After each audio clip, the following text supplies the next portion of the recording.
YouTube, fight fans all over the world? It's your boy Real Talk Boxing, and we back. I'm done with my workout this morning, so I figured I'd do a much in-depth breakdown of Campbell versus Garcia. And also, I want to add what everybody's talking about here lately, and I knew it was coming. Is Ryan ready for Tank Davis? Let's get into it. Last night's fight was very exciting. I learned a lot. I got proven wrong. You guys saw the video. Ryan Garcia really showed up and showed out.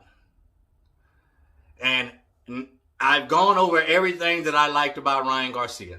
Everything that I was impressed by Ryan Garcia. And I said in the video that I posted last night that I wasn't going to critique him too hard last night because I didn't want to rain on his parade. He deserved all the praise last night. But I want to break this fight down thoroughly and speak on what Campbell did wrong. And even though it was a spectacular performance, some things that Ryan Garcia needs to improve on. If he's to face Haney, if he's to face Tank Davis. So y'all, I'm asking you right off the top, don't get mad at me. All right? This is my honest and personal opinion. And I think you'll agree with at least some of it. Even if you're mad at it. If it's factual, you don't have to agree. You could be mad, but at some point in time, if it's factual, then you'll agree with it. Maybe not now, but maybe later. All right, let's jump into it.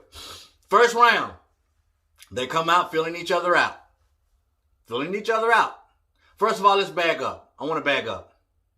The first thing that I noticed in the fighters before the first bell even rang was the confidence. Ryan Garcia looked more confident than Luke Campbell did coming out in that first round. Luke Campbell did not look confident.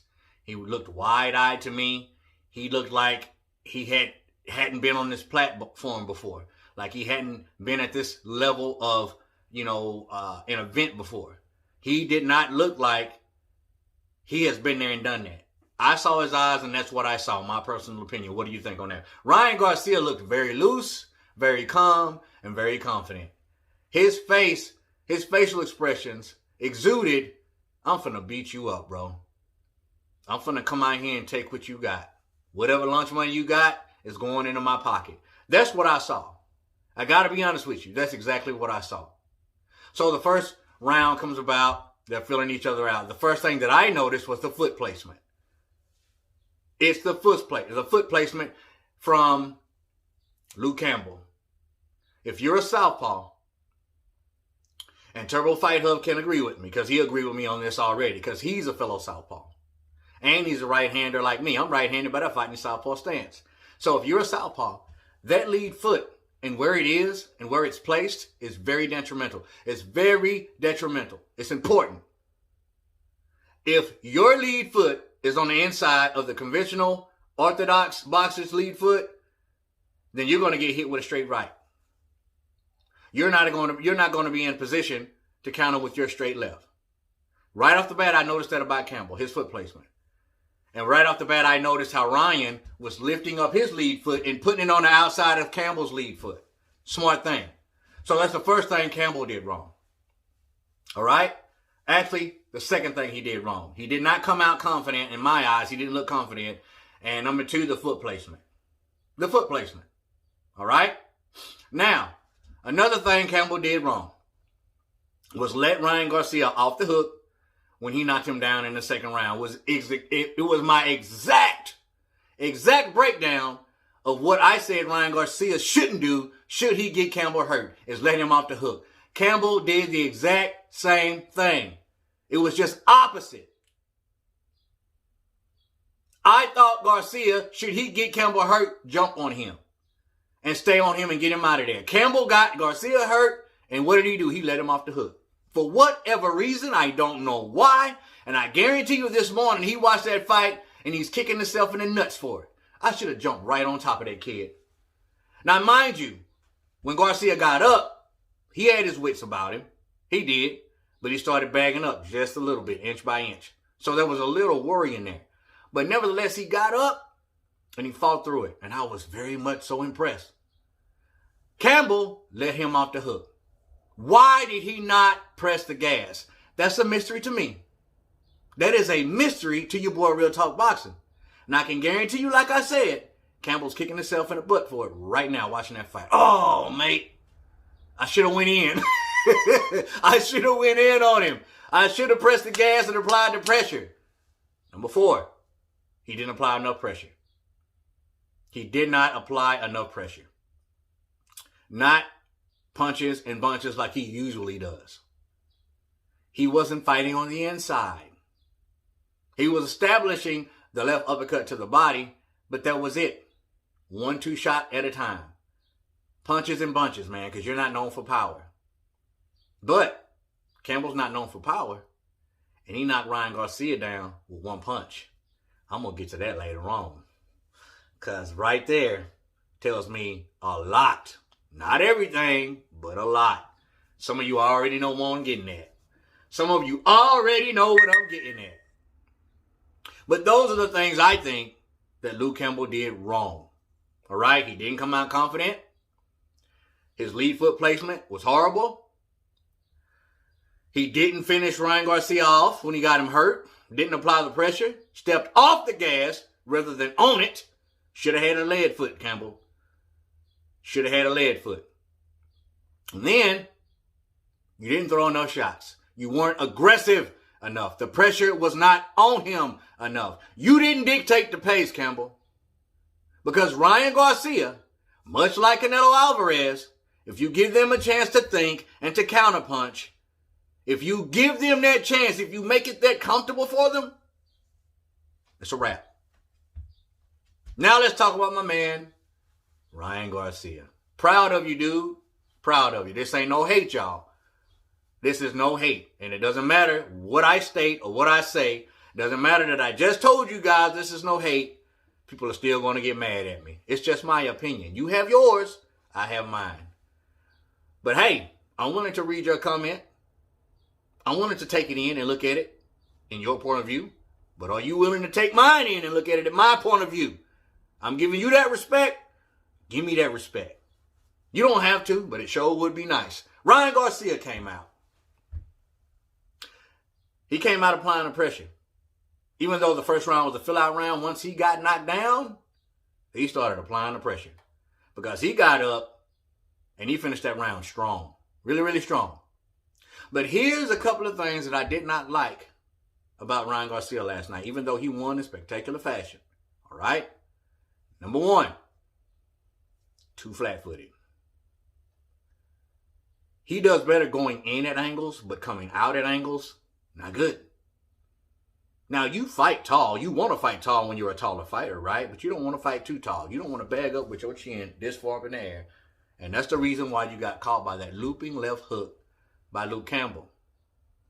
1 punch by Luke Campbell. All right?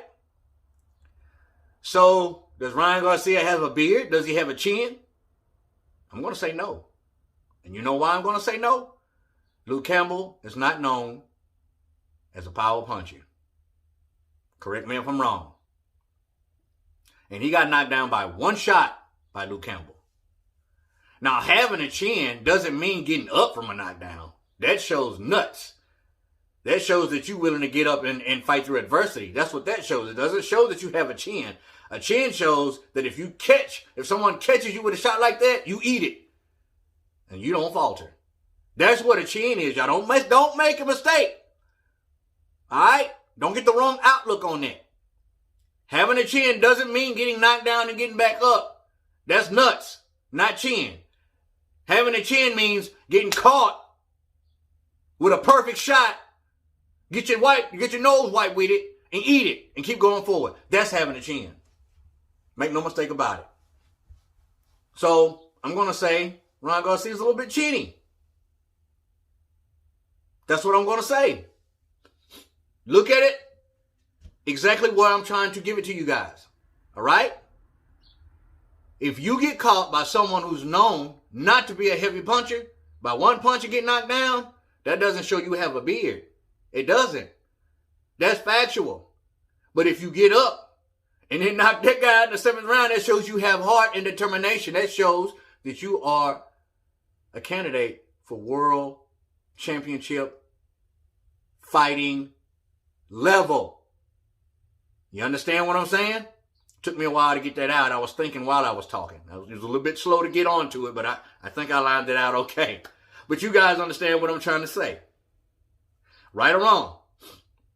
Another thing I want to state that I saw Ryan Garcia didn't do enough of. Even though he got. Now, you know what? I'm not going to harp on the body attack. You want to know why? Because there was a reason why Ryan Garcia wasn't going to the body early. There was a reason why he was neglecting the body early. So I'm not even going to jump on him for not jumping on the body from the first round on. Because that punch was a setup. Sometimes in boxing, in order to set up a punch, you have to avoid that punch. You have to not throw it simultaneously. You have to not throw that punch every other combination. Because you know why? Your opponent's going to catch on to it. And I was wondering why Garcia wasn't going to the body. Why is this kid not going to the body? You know why? Because he's young and he's inexperienced. That's why he's not going to the freaking body. That's what Real Talk was saying. That wasn't the case in this fight. I truly and honestly believe that. Because y'all know how I jump on fighters for not going to the body. This was strategic. And I had comments below on my last video stating that that's what Canelo Alvarez was working with Ryan Garcia on. Because if you didn't notice, that's how he was fighting. He was fighting just like Canelo Alvarez. Even though that's how he's fought like from the jump. A counter puncher. Not many punches and bunches. You know what I'm saying? But that's what they worked on. So I'm not going to jump on Garcia for not going to the body from round one on. Because that was a strategic body shot and it was beautiful. And it paralyzed Luke Campbell. Cut him in half. Another thing I want to say that Ryan Garcia needs to work on is head movement. His head movement is not on par. In my opinion. He's got to get better at that head movement. He has to get better at that head movement. Movement, period. Footwork. Angles. And stop fighting straight back. Don't put your chin in there. You can fight tall. Especially against someone like Tank Davis. I'm getting there, y'all. Wait on me. I'm getting there. You want to fight tall. And you want to counterpunch. But you got to better that movement. That head movement has to be on point. You understand what I'm saying? You have to throw more punches and bunches. That's what I think Ryan Garcia needs to work on. So what I seen in Ryan Garcia last night was just a Ryan Garcia 2.0. Because I didn't see much difference in what he's been doing. Eddie Reynoso, Canelo Alvarez, they enhanced Ryan Garcia's fundamentals that he has now. Now we got to add to it. Now we got to make you an all-around complete fighter. Now let's get to Tank Davis. Woo! Is he ready for somebody like Tank Davis? Well, you heard who he called out. He skipped Devin Haney. He went back to Devin Haney and then went back to Tank Davis. He wants that fight. He believes he, and I told y'all if he win this fight in dramatic fashion, that was going to give him the confidence to be like, come on with it. But just because he wants him next doesn't mean he's going to get him next, okay? Because Tank Davis is promoted by Floyd Mayweather. So you never know what you're going to get with Floyd. You just never know. So, is he ready for Tank Davis? Let me change that question. Let me change that question right quick. Could he compete with Tank Davis right now? Judging by what I seen last night, could he compete with him? Does he have a chance? Yeah. Yeah. I think so. But now let's go back to the knockdown that he got served by Luke Campbell. If Luke Campbell can knock you down with one punch, Tank Davis is going to do you worse. Should you get caught by Tank Davis. Because Tank Davis, make no mistake about it, is a power puncher. A counter puncher. He's not really, his punch output isn't that high. It really isn't. But if he catches you, you're going to sleep. And if he catches you and you get up, Tank going to finish you. He's not going to lay back.